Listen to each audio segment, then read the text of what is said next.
धनगर समाजाच्या आरक्षणाची एस-टीमधून अंमलबजावणी व्हावी या मागणीसाठी धनगर समाज आता आक्रमक झालेला आपल्याला पाहायला मिळतो।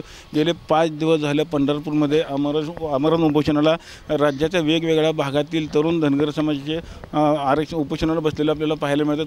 खरं तर काल जर आपण बघितलं तर जालना येथील जे दीपक बोराडे आहेत यांची तब्येत काल बिघडली होती, त्यानंतर त्याचे कुटुंब देखील खरं त्यांना भेटायला आले होते, मात्र अजूनही प्रशासनाचा कुठलाही अधिकारी त्यांना भेटायला आलेला नाही। लवकरात लवकर त्यांना आरक्षण द्यावं अशी त्यांची खरं तर मागणी आहे। त्यांच्या कुटुंबात आपल्याबरोबर काय सांगता, कशी आहे माऊली तब्येत आता? कशाची तब्येत आहे, आम्हाला बघू वाटतं ना त्याची तब्येत। आज 5-6 बाळं माझी, आज 5वा दिवस झालं पोटात अन्नाचा कन्न नाही। मी आई आहे त्यांची, मला कशी चैन पडल? हे जरा सुद्धा सरकार न्याय करणं नाही याचा। जसं गणपतीचं 4 दिवसानं विसर्जन आहे तसं निवडणुकीच्या वेळेस सरकारचं सुजूक विसर्जन होईल, याचा न्याय झाला पाहिजे, आमची तळमळीची विनंती आहे। बघितलं असेल की खरं त्यांचे कुटुंब देखील आता भावनिक झालेले आहेत। खरं तर जे बोराडे आहेत, दीपक बोराडे, त्यांची मंडळी देखील आता इथं त्याला भेटायला आलेली आहेत, ते देखील आपल्याबरोबर काय सांगताल, कशी तब्येत आहे?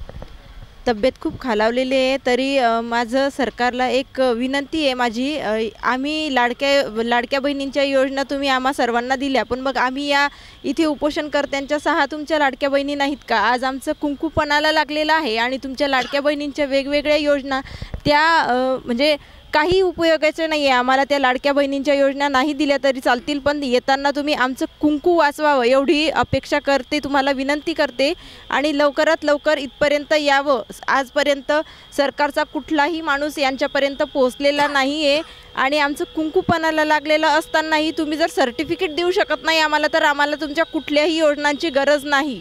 काय तुमच्या मागणी? उद्याच्याला मुख्यमंत्री उपमुख्यमंत्री सोलापूरला येतात, लाडक्या बहीण योजनेचा वचनपूर्ती सोहळा आहे, काय तुम्ही त्यांना मागणी करताल? फक्त आमचं कुंकू वाचवावं एवढीच मागणी मी करते त्यांना आणि आमचं एस-टीचं सर्टिफिकेट आम्हाला हवं आहे।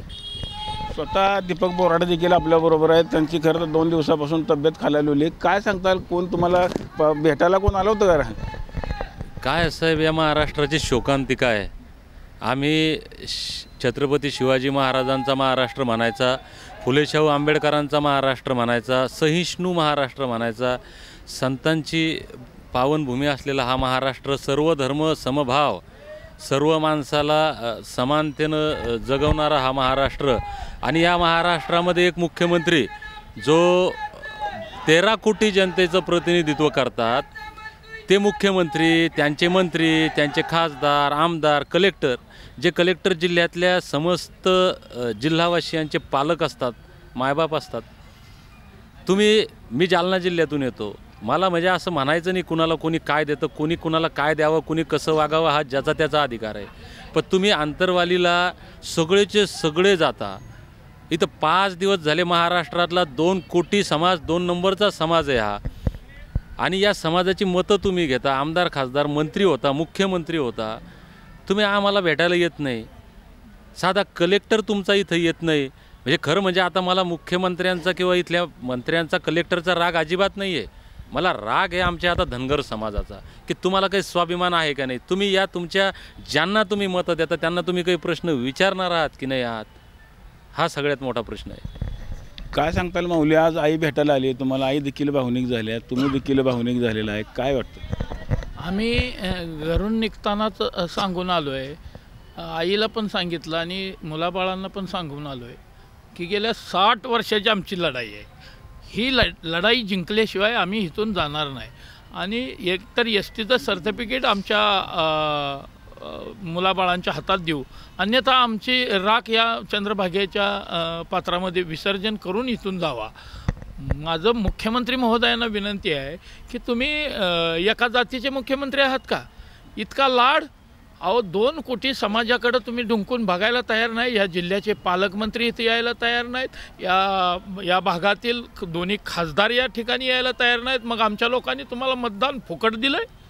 मी धनगर समाजातील सर्व युवकांना आणि समाज बांधवांना विनंती करतोय, अशा हरामखोर लोकप्रतिनिधीला आपण अजिबात मतदान द्यायचं नाही। तुम्ही खरं तर भाजपचे पदाधिकारी आहात, वर केंद्रात तुमचं सरकार आहे, राज्यात तुमचं सरकार आहे, तरी देखील तुमचा हा प्रश्न मार्गी लागत नाही किंवा तुम्हाला भेटायला कोण येत नाही. काय कसं बघताय सगळ्याकडे? मी अगोदर समाजाचा आहे. मी जरी पक्ष पातळीवर कुणाचं काम करत असलो तरी मी माझ्या समाजात, ज्या समाजात मी जन्मलो त्या समाजाचा अगोदर आहे, नंतर पक्ष आणि नंतर पार्टी आहे. आपण बघितलं असेल की आंदोलनकर्त्यांचं कुटुंब आज खरं तर आंदोलन करताना भेटायला आलेलं आहे, मात्र आल्यानंतर सगळे भावूक झालेले आपल्याला पाहायला मिळत आहेत. लवकरात लवकर सरकारने याच्यावरती तोडगा काढावा अशी मागणी देखील आता त्यांनी केलेली आहे. पंढरपुरातून कॅमेरामॅन जगदीश डांगेसर, रवी लवेकर, TV9 मराठी.